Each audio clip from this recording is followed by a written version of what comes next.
नमस्कार दोस्तों, आपके अपने यूट्यूब चैनल इंग्लिश सीखो विद अभय सर में स्वागत है। आज के वीडियो में हम लोग सीखेंगे 3 एडवांस इंग्लिश स्ट्रक्चर जो कि आपके लिए बहुत ही यूजफुल होने वाला है। तो चलिए हम लोग वीडियो को स्टार्ट करते हैं। सबसे पहले हम लोग सेंटेंसेस देख लेते हैं कि आज की वीडियो में हम लोग कौन से सेंटेंसेस को कवर करने वाले हैं। तो चलिए, हमारा सेंटेंस दिया हुआ है।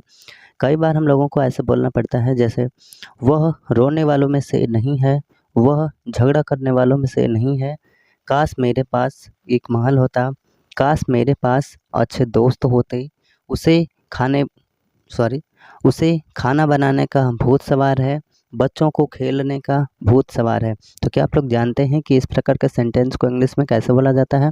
अगर आप नहीं जानते हैं तो वीडियो में शुरू से अंत तक बने रहिए ताकि आपका कोई भी डाउट नहीं बचा रहे। तो चलिए हम लोग वीडियो को स्टार्ट करते हैं और एक एक करके आपको अच्छे से एक्सप्लेन करके समझाते हैं। तो चलिए हम लोग वीडियो में आगे बढ़ते हैं। सबसे पहले आपको सब्जेक्ट लिखना है। सब्जेक्ट पर लिखना है हेल्पिंग वर्ब, फिर उसके बाद आपको नॉट लिखना है, फिर इसके स्ट्रेट लिखना है one of those, one of those, one of those. फिर आपको हु लिखना है, हु के बाद वर्ब की first form plus other word, other word. देखिए, सबसे पहले आपको सब्जेक्ट लिखना है, फिर हेल्पिंग वर्ब टेंस के अनुसार हम लिखेंगे। चाहे प्रेजेंट टेंस में रहेगा तो is am are, past tense में रहेगा तो वाज वर। फिर उसके बाद नॉट लिखना है, फिर एक फ्रेज लिखना है वन ऑफ दोज। फिर उसके बाद हु लिखना है, हु के बाद जो भी वर्ब रहेगी वर्ब की फर्स्ट फॉर्म लिखेंगे। तो चलिए हम लोग सेंटेंस प्रैक्टिस करके सेंटेंस को बना करके प्रैक्टिस करते हैं और सीखते हैं। मैं झूठ बोलने वालों में से नहीं हूँ। देखिए, सबसे पहले सब्जेक्ट आई है तो आई के साथ हेल्पिंग वर्ब लिखेंगे। आई के साथ एम का यूज होता है तो आई एम। नॉट लिखना है तो नॉट भी लिख देंगे, आई एम नॉट। फिर हमें फ्रेज लिखना है one of those, one of those, one of those. फिर उसके बाद लिखना है हु भी लिख दिए। फिर वर्ब लिखना है टेल अ लाई, झूठ बोलना होता है टेल अ लाई, तो हम टेल अ लाई लिख देंगे, टेल अ लाई। देखिए, सेंटेंस हमारा बनकर तैयार हो गया। देखिए, मैं झूठ बोलने वालों में से नहीं हूँ। I am not one of those who tell a lie, I am not one of those who tell a lie. बहुत ही अच्छा सेंटेंस है, बहुत ही आसान सेंटेंस है और बहुत ही इंपॉर्टेंट सेंटेंस भी है। दूसरा देखते हैं, मैं हार मानने वालों में से नहीं हूँ। मैं हार मानने वालों में से नहीं हूँ, तो क्या बनेगा? सब्जेक्ट आई है, आई के साथ एम का ही प्रयोग करते हैं तो आई एम। हमें नॉट भी लिखना है, नॉट लिखेंगे।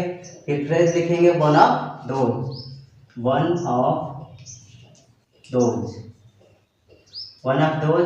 फिर हु लिखना है तो हु भी लिखेंगे। वर्ब क्या है? हार मानना। हार मानना मतलब give up, give up, give up. तो देखिए, सेंटेंस बन गया। मैं हार मानने वालों में से नहीं हूँ। I am not one of those who give up, I am not one of those who give up. तीसरा देखते हैं, वह रोने वालों में से नहीं है। वह रोने वालों में से नहीं है। He singular number third person है तो इसके साथ इसका प्रयोग करते हैं। He is not, he is not. Phrase लिखेंगे one of those, one of those, one of those. Who भी लिखना है, हु लिखेंगे। फिर उसके बाद रोना, हु भी। देखिए कितना आसान है। वह रोने वालों में से नहीं है। ही is not one of those who weep, he is not one of those who weep. Last वाला देखते हैं, वह झगड़ा करने वालों में से नहीं है। तो क्या बनेगा? ही भी है सिंगुलर नंबर थर्ड पर्सन तो इसका प्रयोग होगा ही is not, he is not one of those, one of those, one of those who झगड़ा करना फाइट, हु फाइट। देखिए, वह झगड़ा करने वालों में से नहीं है। ही is not one of those who fight, he is not one of those who fight. Subject के बाद लिखेंगे हैज, क्या है?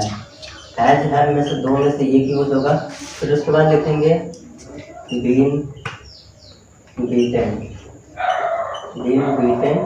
फिर उसके बाद बाई। फिर इसके बाद हम यूज करेंगे द। फिर उसके बाद जो भी हमारी वर्ब रहेगी, वर्ब की फोर्थ फॉर्म आएगी, उसके बाद हम यूज करेंगे बग। ये स्ट्रक्चर हमारा कंप्लीट हो गया।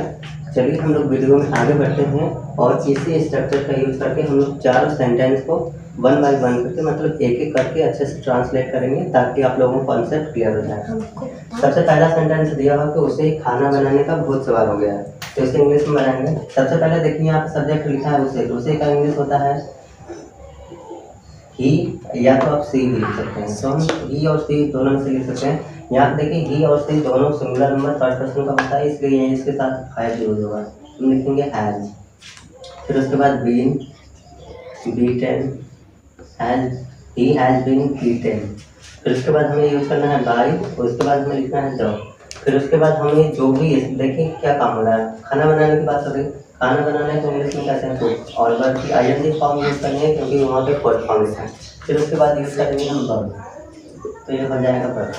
तो उसे खाना बनाने का बहुत सवाल हो गया है, तो इसका इंग्लिश बन गया ही। चाहे तो ही बोल सकते हैं, चाहे तो सी बोल सकते हैं। तो यहाँ पे he has been beaten the cooking bug, he has been beaten by the cooking bug. दूसरा देवा मुझे पढ़ाने का बहुत सवाल हो गया, तो इसका इंग्लिश हो जाएगा। सबसे पहला सब्जेक्ट हमारा आई है, तो आई के साथ क्या यूज होगा, हैव। तो हम लिखेंगे have been, I have been beaten, I have been beaten bye.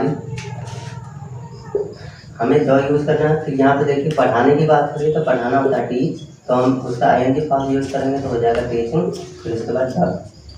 तो देखिए मुझे पढ़ाने का बहुत सवाल हो गया, तो इसका इंग्लिश बन गया I have been beaten by the teaching bug, I have been beaten by the teaching bug.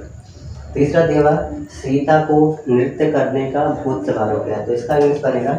सबसे पहले यहाँ पे सीता लिखेंगे क्योंकि सीता हमारा सिंगुलर नंबर थर्ड पर्सन होता है, इसलिए इसके साथ हमारा यूज होगा हैज। लिखेंगे हैज बीन, हमें लिखना है बीटेन, बीटेन लिखेंगे। फिर उसके बाद बाई यूज करेंगे। फिर हमें द लगाना है। द लगाने के बाद देखिए इसमें काम क्या हो रहा है, नृत्य मतलब डांस, तो हम लिखेंगे डांस, तो हो जाएगा डांसिंग। फिर उसके बाद हमें लिखना है बग, तो यहाँ से बग हो गया।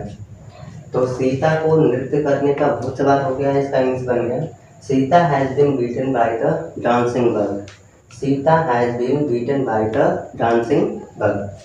चौथा और लास्ट दिया हुआ है बच्चों को खेलने का बहुत सवाल हो गया है, तो इसका इंग्लिश बनेगा। सबसे पहले यहाँ पे बच्चे हैं, तो बच्चों को मीनिंग होता है चिल्ड्रन, हम चिल्ड्रन लिखेंगे। ये प्लूरल नंबर होता है, इसलिए इसके साथ यूज होगा हैव बीन बीटेन, ये हो गया बीटेन। हमें लिखना है बाई, फिर इसके बाद द यूज करना है। अब यहाँ पे खेलने की बात हो रही है, इसलिए हम प्ले में आईएनजी लगा लेंगे, तो प्लेइंग हो जाएगा। फिर उसके बाद हमें यूज करना है बग। देखिए बच्चों को खेलने का बहुत सवाल हो गया, तो इसका इंग्लिश बन गया children have been beaten by the playing bug, children have been beaten by the playing bug. Subject लिखना होगा, उसके बाद हम लिखेंगे विश, फिर उसके बाद हम लिखेंगे सब्जेक्ट फिर से, फिर उसके बाद हम लगाएंगे हैड, फिर उसके बाद उस चीज़ की मीनिंग लिखेंगे जो चीज़ होने की बात कही जा रही होगी। तो चलिए हम लोग इसी स्ट्रक्चर के यूज करके सारे सेंटेंस को एक एक करके अच्छे से बनाते हैं। तो हमारा पहला सेंटेंस है काश मेरे पास एक महल होता, तो इसकी इंग्लिश हो जाएगी I wish I had a palace, I wish I had a palace. दूसरा सेंटेंस हमारा दिया है काश मेरे पास बहुत पैसा होता, तो इसकी इंग्लिश हो जाएगी I wish I had lots of money, I wish I had lots of money. तीसरा सेंटेंस हमारा दिया हुआ है काश मेरे पास महिंद्रा थार होती, तो इसकी इंग्लिश हो जाएगी I wish I had Mahindra Thar, I wish I had Mahindra Thar. चौथा सेंटेंस हमारा दिया हुआ है काश मेरे पास एक लैपटॉप होता, तो इसकी इंग्लिश हो जाएगी I wish I had a laptop, I wish I had a laptop. तो ये रहे चारों सेंटेंस के इंग्लिश हमने एक एक करके अच्छे से ट्रांसलेट कर दिया है। उम्मीद करता हूँ कि आप लोगों को कॉन्सेप्ट समझ में आया होगा। तो आप लोगों के लिए मैं एक होमवर्क के तौर पे एक सेंटेंस दे रहा हूँ, जिससे आप लोगों को कमेंट करके उसको बताना है मुझे। तो ये रहा आप लोगों का होमवर्क, काश मेरे पास अच्छे दोस्त होते, तो इसकी इंग्लिश क्या होगी कमेंट करके हमें जल्दी से बताएं। थैंक्स फॉर वॉचिंग, मिलते हैं अगले वीडियो।